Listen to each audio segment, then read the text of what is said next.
Assalamu alaikum to everyone. This is me, Rao Muhammad Kamal, and you're watching my YouTube channel, Music with Rao Kamal.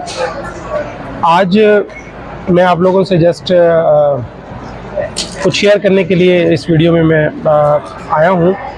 बहुत से students हैं और उनके messages receive होते हैं, Facebook pages पर messages receive होते हैं, व्हाट्सएप ग्रुप्स में मैसेजेस रिसीव होते हैं, क्योंकि काफ़ी फेसबुक ग्रुप पेजेस बने हुए हैं जो कि पाकिस्तानी कम्युनिटी के बने हुए हैं और वो यूएसए से रिलेटेड है कि जो लोग स्टडी के लिए यूएसए आना चाहते हैं और वहाँ पर वो कोई भी बात पूछना चाहते हैं, कोई भी सवाल करना चाहते हैं तो वो फ्रीक्वेंटली पूछते रहते हैं। तो काफ़ी दिनों से मैं देख रहा था कि फ़ेसबुक पर काफ़ी पेजेस पर काफ़ी क्वेश्चंस स्टूडेंट्स के आते हैं और उसके अलावा जो कुछ व्हाट्सएप ग्रुप्स बने हुए हैं तो उसमें भी जो स्टूडेंट्स हैं डिफरेंट जो क्वेश्चंस हैं वो पूछते रहते हैं। तो अभी एक तो आप लोग माइंड नहीं करेंगे, मैं साथ साथ कॉफ़ी भी इंजॉय करूँगा और वैसे भी मुझे भूख लग रही थी। ओके, तो उसमें ना मोस्टली स्टूडेंट जो हैं वो ये पूछते हैं कि हम किन यूनिवर्सिटीज़ में अप्लाई करें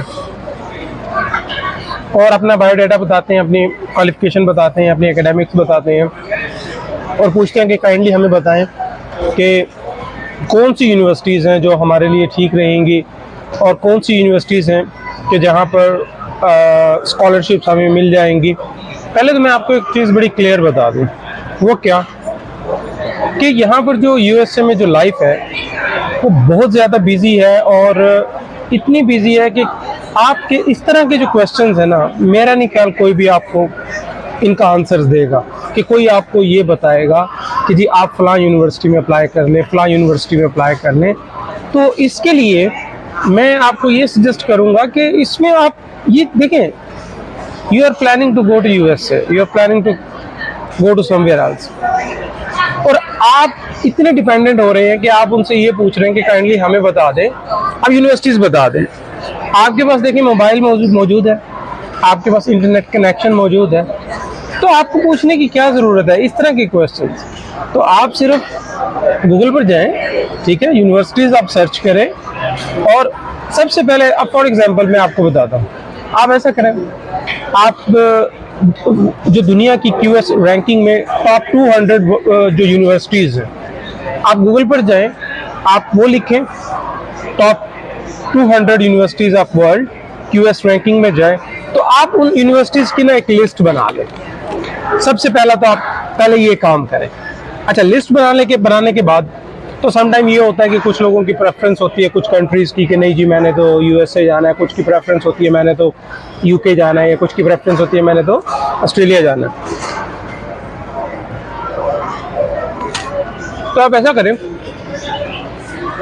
अगर आप for example you are interested to come to USA, तो सबसे पहले आपने लिस्ट बनाई होगी 200 यूनिवर्सिटीज़ की, तो वहाँ से आप तमाम वो यूनिवर्सिटीज़ जो यूएसए की हैं उनकी आप एक अलग से लिस्ट बना लें। इसी तरह अगर आप यूके में इंटरेस्टेड हैं तो आप उन तमाम यूनिवर्सिटीज़ की लिस्ट बना लें जो कि यूके की हैं। इसी तरह आप कंट्री वाइज जो है वो लिस्ट बना लें। अच्छा, लिस्ट बनाने के बाद फिर आपने क्या करना है, आपने ये करना है कि आपने जैसे फॉर एग्जांपल यूएसए की यूनिवर्सिटीज़ की आपने लिस्ट बनाई, फर्ज करें उसमें 30 यूनिवर्सिटीज़ है, 40 यूनिवर्सिटीज़ है, तो आपने क्या करना है, सबसे पहले वन बाय वन उन यूनिवर्सिटी की जो वेबसाइट्स हैं उन्हें विजिट करना है और आपने ये देखना है कि क्या आपका डिपार्टमेंट वहाँ पर मौजूद है। सबसे पहला काम आपने ये करना है। फॉर एग्जांपल अगर आप इंग्लिश के हैं तो अगर लिंग्विस्टिक्स के, तो आप देखें कि आपका लिंग्विस्टिक्स का डिपार्टमेंट वहाँ पर मौजूद है। अगर आप लिटरेचर के हैं तो आप देखें कि आपका लिटरेचर का डिपार्टमेंट वहाँ पर मौजूद है। आप इंजीनियरिंग के हैं और इंजीनियरिंग में आप कंप्यूटर इंजीनियरिंग के हैं, आप आर्टिफिशियल इंटेलिजेंस में जाना चाहते हैं, आप किसी भी उसमें जाना चाहते हैं तो आपको आपकी फील्ड का बेहतर पता होता है, तो सबसे पहले आप देखें कि क्या वहाँ पर वो डिपार्टमेंट मौजूद है। सबसे पहला जो काम आपने करना है, अगर मौजूद नहीं है आप उसे छोड़ दें, वो आपके लिए फ़ायदेमंद नहीं है। अगर डिपार्टमेंट मौजूद है फिर आप उसे शॉर्ट लिस्ट कर लें कि ये डिपार्टमेंट्स मौजूद है, हम इन्हें शॉर्ट लिस्ट कर लेते हैं, ठीक है, आपने कर लिया। अगर आपको लगता है कि जो फॉर एग्जांपल यूएसए में आपके जो डिपार्टमेंट है वो कम है, तो आप एक और कंट्री ऐड कर लें, 2 कंट्री ऐड कर लें, आप उनकी एक लिस्ट बना लें। लिस्ट बनाने के बाद आपको पता चल गया कि डिपार्टमेंट यहाँ पर है, ओके दैट्स गुड। उसके बाद आपने क्या करना है, आप उस डिपार्टमेंट पर जाएं और उनकी फैकल्टी प्रोफाइल चेक करें, ठीक है। अब आपने उनकी फैकल्टी प्रोफाइल चेक करनी है, तो आप ये देखिए कि वहाँ पर जो प्रोफेसर्स मौजूद हैं तो किस प्रोफेसर का जो एरिया है वो आपसे मैच होता है सबसे। उसके बाद आपने ये काम करना है। तो आप ये देखें ना कि फॉर एग्जांपल एक है प्रोफेसर है, उनकी वो इंटरेस्ट नहीं है, वो स्पेशलाइजेशन नहीं है जिसमें आप काम करना चाहते हैं, ओके। तो इसलिए आपने क्या करना है, आपने उन स्पेसिफिक प्रोफेसर्स को देखना है, उनकी प्रोफाइल में जाके, उनकी फैकल्टी, उनकी सीवी में जाके, उनकी रिसर्च इंटरेस्ट में जाके कि क्या इनकी जो फील्ड है, इनकी जो स्पेशलाइजेशन है, इनकी जो एरिया ऑफ इंटरेस्ट है वो मेरे एरिया ऑफ इंटरेस्ट से मैच होती है। इस तरह करके आप सबको हाईलाइट करें और फिर अगर आपको एक्सेप्टेंस लेटर चाहिए तो आप क्या करेंगे, उन सब लोगों की एक लिस्ट बनाएंगे, फाइनल लिस्ट, जिसमें वो तमाम प्रोफेसर्स मौजूद होंगे। अच्छा, एक चीज़ और आप देख लीजिएगा कि आपको जो एक्सेप्टेंस लेटर चाहिए वो आई थिंक मिनिमम जो होता है ना वो असिस्टेंट प्रोफेसर आपको दे सकता है, ठीक है, असिस्टेंट, उसके बाद एसोसिएट और प्रोफेसर, लेकिन लेक्चरर आपको नहीं दे सकता। तो ये भी आप देख लीजिएगा कि वो असिस्टेंट प्रोफेसर मिनिमम होने चाहिए। जब आप ये एक लिस्ट बना लेंगे तो आप एक ईमेल बनाएं।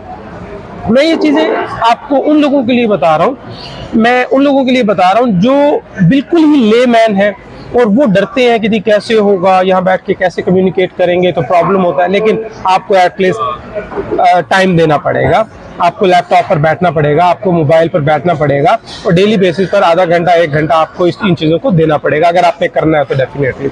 अच्छा, उसके बाद आप एक ईमेल डिज़ाइन करें और ईमेल डिज़ाइन करने के बाद जो भी उनकी रिक्वायरमेंट है, आप जो भी कहना चाहते हैं आप उसे कंपोज करें, अच्छे तरीके से कंपोज करें। उसे कंपोज करने के लिए वो आपने क्या करना है, उसे आप अच्छे से आपने बनाना है। अगर ड्राफ्टिंग आपको 2-3 बार करनी पड़े, उसे एरर फ्री करना पड़े, तो आप उसे कर लें और जितना बेहतर आप बना सके उसे बना लें। अगर आपने कोई रिसर्च प्रपोजल बनाया हुआ है तो वो भी आप उसके साथ अटैच करें। तो अब आपने करना क्या है, आपने वो ईमेल, जब आपके पास एक ईमेल होगी तो आप वो डिफरेंट लोगों को भेजें, ठीक है, डिफरेंट लोगों को भेजें, आप 10 को भेजें, 15 को भेजें जो कि आपकी फील्ड से रेलेवेंट है। उसके बाद क्या होगा, आप देखेंगे आपको उसी दिन, 1 दिन में, 2 दिन में, 3 दिन में, 4 दिन में, with the passage of time जो है आपको उन ईमेल्स के रिप्लाई आना शुरू हो जाएंगे। और जैसे ही आपको ईमेल के रिप्लाई आना शुरू हो तो उसमें कुछ ऐसा भी होगा, कुछ कहेंगे कि जी हम बिजी हैं, कुछ कहेंगे कि हमारे पास ऑलरेडी जो स्कॉलर्स हैं वो मौजूद हैं, ठीक है, कुछ कहेंगे कि जी अच्छा ठीक है, फर्दर आपसे कुछ पूछेंगे, आप उनसे कॉरेस्पॉन्डेंस स्टार्ट करें। अगर आपकी उनसे काफ़ी कॉरेस्पॉन्डेंस होती है तो they want to know about you, वो जानना चाहेंगे और उसके साथ साथ वो माइट भी आपसे किसी टाइम में जूम पर कोई मीटिंग अरेंज कर ले। इस तरह जो फर्दर कॉरेस्पॉन्डेंस है, और सब आपने देखे डिसअपॉइंट नहीं होना। समटाइम ऐसा होता है आप एक ईमेल करते हैं आपको रिस्पांस आ जाता है, समटाइम ऐसा होता है 50 करते हैं आपको पॉजिटिव रिस्पांस नहीं आता, आपको इसमें डिनाई कुछ लोग, काफ़ी लोग कर देते हैं। तो आपने एक तो डिसहार्ट नहीं होना, this is not about emotions, ठीक है। तो आपने टेक्निकल रहना है और हिम्मत नहीं हारनी, करते रहें, कीप ट्राइंग। तो उसमें ये होगा कि आपको डेफिनेटली कहीं ना कहीं से कोई पॉजिटिव मिल जाएगा। और अगर कहीं से कोई पॉजिटिव आपको वहाँ से जवाब मिलता है, रिस्पांस मिलता है और एक्सेप्टेंस लेटर तक बात चली जाती है, फिर उसके बाद ना उस यूनिवर्सिटी को प्रॉपर जो है आप विजिट करें, आप देखें कि ये किस स्टेट में है, किस सिटी में है और किस मेन कंट्री में है। और ये सारी चीज़ देखने के बाद तो आपने ये देखना है कि वहाँ पर वेदर कैसा है उस कंट्री का, और मैं अगर सपोज जाऊंगा तो कौन सा मंथ होगा। उसके अलावा आप लिविंग कॉस्ट देखेंगे, वहाँ पर रेजिडेंट्स का देखेंगे, फिर उसके बाद आप वहाँ पे उन लोगों से कांटेक्ट करें और ये 2-3 चीज़ें आप उनसे पूछ सकते हैं। तो ये बहुत ही बुनियादी चीज़ें। कुछ ऐसा होता है कि लोग जो है मूव कर जाते हैं लेकिन वहाँ पे आने के बाद उन्हें वेदर का आइडिया नहीं होता, और उनके लिए प्रॉब्लम्स होती हैं। उसके अलावा कुछ लोग अपने एक्सपेंस पर आ रहे होते हैं, फिर उन्हें आइडिया नहीं होता कि वहाँ पर जो लिविंग कॉस्ट क्या है। फॉर एग्जांपल वो किसी एक शख्स से पूछ रहे हैं कि आप उस स्टेट में रह रहे हैं तो वहाँ का क्या एक्सपेंस है, तो वो उन्हें बता देते हैं, लेकिन वो किसी दूसरी स्टेट में जा रहे होते हैं। तो यहाँ पर जो एक्सपेंसेस हैं वो स्टेट टू स्टेट वेरी करती हैं, इवन बहुत ज़्यादा वेरी करते हैं। एक स्टेट ऐसी हो सकती है जो कि चीपर है, फॉर एग्जांपल जहाँ पर आपको 600-800 में आपको आपकी अकोमोडेशन सिंगल मिल जाती है, लेकिन एक स्टेट ऐसी है आपको वहाँ 2000 की अकोमोडेशन मिलती है, 1500 की अकोमोडेशन मिलती है। तो आपको ये सारी चीज़ें जाननी है, आपको वेदर के बारे में जानना है, आपको ये देखना है कि आप कितना अरसा स्टे करने जा रहे हैं और उस दौरान वेदर कैसा कैसा रहेगा, और आपने लिविंग कॉस्ट देखनी है। और जो सबसे मेन जो लिविंग कॉस्ट देखनी होती है ना, वो आपको रेजिडेंस की देखनी होती है।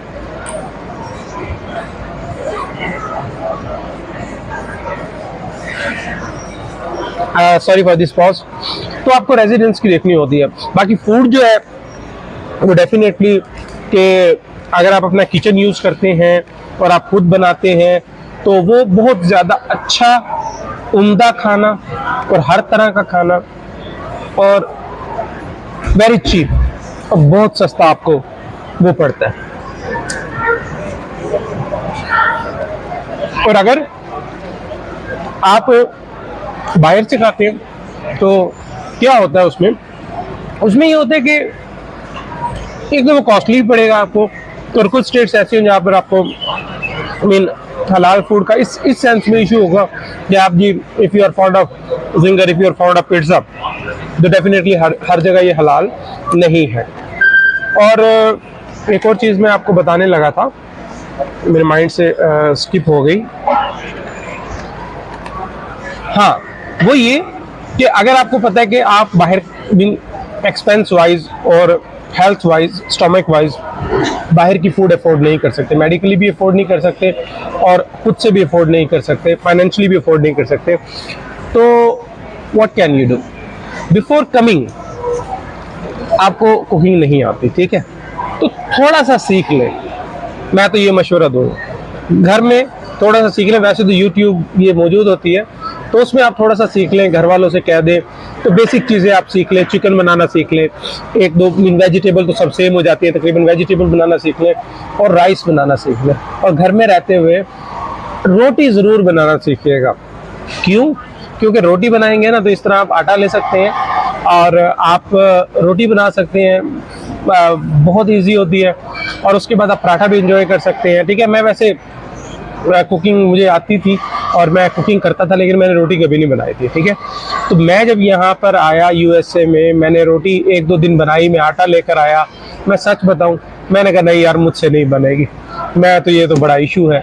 लेकिन जब मैं वो देखा मैंने कि जी बाहर से जो वॉलमार्ट से और डिफरेंट स्टोर से जो रोटी मिलती है वो ऐसे ही जैसे आप बस प्लास्टिक खा रहे हो या इस तरह का होता है, टेस्टलेस होती है, महंगी आपको पड़ती है, ऑल द टाइम फ्रेश नहीं होती। मैंने 2 दिन प्रैक्टिस की, उसके बाद तो मुझे अच्छे से बनाने आ गई। वो ज़रूरी नहीं बड़ी बड़ी रोटियां बनाएं, आप छोटी छोटी बना सकते हैं, आपने खानी होती है। उसके बाद 3, 4, 5 बार आप बनाते हैं, आपको आइडिया हो जाता है। और जी तो उसमें ये होता है कि आप सहरी में बड़े मज़ेदार किस्म के पराठे बनाएं, बटर का इस्तेमाल करें और फिर आप कहते हैं मज़ा आ गया। तो अभी आप देख रहे होंगे मैं बाहर इधर बैठा हुआ हूँ, तो इसमें मैं क्योंकि ज़्यादा बाहर से नहीं खाता, लेकिन अभी मैं ट्रैवल कर रहा हूँ यहीं पे, तो इस वजह से तो थोड़ा सा ऐसे कॉफ़ी ली है और एक डोनट लिया है, तो इस वजह से मैंने लिया, वरना मैं खुद ही बनाता हूँ, सारी चीज़ें खुद बनाता हूँ और इस तरीके से आप लोग भी बनाएं। अच्छा, उसके अलावा लास्टली ये है, बड़ी लंबी हो गई गुफ्तगू, अगर आपको कोई बात पूछनी है, अगर आप लोग मुझसे कांटेक्ट करना चाहते हैं, कुछ पूछना चाहते हैं, तो मेरा जो ईमेल एड्रेस है, आप उस पर मुझे कोई सवाल, कोई भी बात आपने पूछनी है, आप मुझसे पूछ सकते हैं। जिन लोगों को ईमेल एड्रेस मेरा यहाँ पर चैनल पर आपके सामने होगा, फिर भी मैं बता देता हूँ, RAO Rao KAMAL कमाल ADB @gmail.com। मैं रिपीट करता हूँ, RAOKAMAL ADB @gmail.com। अगर आपने कोई भी बात पूछनी है आप मुझे इस पर ईमेल कर सकते हैं, तो इंशाल्लाह मैं जैसे ही स्पेयर होऊंगा तो आप लोगों को मैं ज़रूर रिप्लाई करूँगा। तो बस मैं ये चाहता हूँ कि हमारे जो कंट्री के जो स्टूडेंट्स हैं वो डिफरेंट दुनिया में जाएं, सीखें, लर्निंग करें और वापस आकर अपने कंट्री को सर्व करें। तो इट्स माय मैसेज। मैं ये नहीं कहता कि आप बस जाएं और फैमिली भी आप ले जाएं, आप सेटल हो जाएं। आपने अपनी एजुकेशन कंप्लीट करने के बाद आपने वापस पाकिस्तान ज़रूर आना, ओके? क्योंकि मैं आपको पहले भी एक वीडियो में बात कर चुका था कि पाकिस्तान को हमारी ज़रूरत है, ठीक है? पर ऐसे हालात में मैं नहीं समझता कि पाकिस्तान को छोड़ना जस्टिस होगा। पाकिस्तान को हमारी ज़रूरत है, बजाय इसके कि हम पाकिस्तान को जिसे कहते हैं कि अपनी बैक दिखाकर भागें। नहीं, हालात ठीक है, जो भी हैं इश्यूज़ ठीक है, लेकिन भागना उसका हल नहीं है। We are to sort out those. हमें अगेन अपना इंडिविजुअली रोल प्ले करना है। आप किसी भी फील्ड में हैं, ठीक है, ऑनेस्टी के साथ अपना अपना रोल प्ले करें, तो इंशाल्लाह with the passage of time everything would be okay. तो इंशाल्लाह आपसे फिर नेक्स्ट वीडियो में मुलाकात होगी। पाकिस्तान जिंदाबाद। अल्लाह हाफ़िज़।